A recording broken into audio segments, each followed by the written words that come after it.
एक माँ अपने बच्चों से कितना प्यार करती है, इस बात को समझने के लिए एक छोटी सी कहानी सुनते हैं।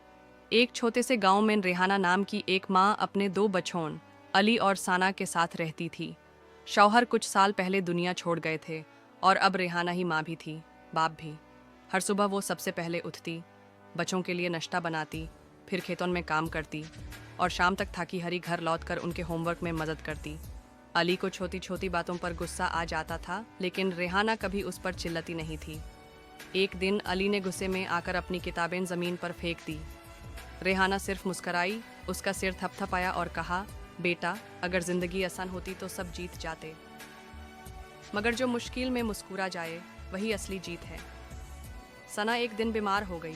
बुखार उतर कर भी उसके हाथ पाँव में कमजोरी थी। रेहाना ने पूरे दिन काम किया, लेकिन रात भर सना के सिरहाने बैठी रही। ना नींद ली, ना आराम किया। सिर्फ एक बात कहती रही, बस मेरी बेटी ठीक हो जाए। पड़ोसियों ने कहा, रेहाना, तू अपनी सेहत का भी तो ख्याल रख। लेकिन माँ का जवाब हमेशा एक ही होता, जब तक मेरे बच्चे खुश हैं, मैं ठीक हूँ। एक रोज़ अली ने अपनी माँ से पूछा, अम्मी, आप थकती नहीं हो? रेहाना ने मुस्कुराते हुए कहा, बेटा, माँ कभी थकती नहीं। माँ तो दुआ की तरह होती है, खुद पिघाल कर तुम्हें रोशन करती है। वक्त गुजारता गया, बच्चे बड़े हुए, पढ़ाई मुकम्मल की, नौकरियां मिली। रेहाना अब बूढ़ी हो चुकी थी। एक दिन अली घर आया और माँ के पैर दबाते हुए बोला, अम्मी, आपने जो कुछ किया वो हम कभी चुका नहीं सकते। रेहाना ने उसके सर पर हाथ रखा और कहा, माँ चुकाने के लिए नहीं होती बेटा, माँ सिर्फ समझने के लिए होती है। तो दोस्तों, जब भी आप थोड़े से बिजी हो, माँ को एक फ़ोन कर लेना।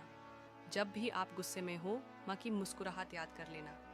और जब भी दुआ मांगनी हो, माँ का नाम लेना, क्योंकि माँ का प्यार दुनिया का सबसे खूबसूरत, सबसे नर्म और सबसे गहरा प्यार होता है। अगर आप भी अपनी माँ से प्यार करते हैं तो इस वीडियो को लाइक करें, शेयर करें और सबसे ज़रूरी बात, माँ को जाके गाले लगाएं।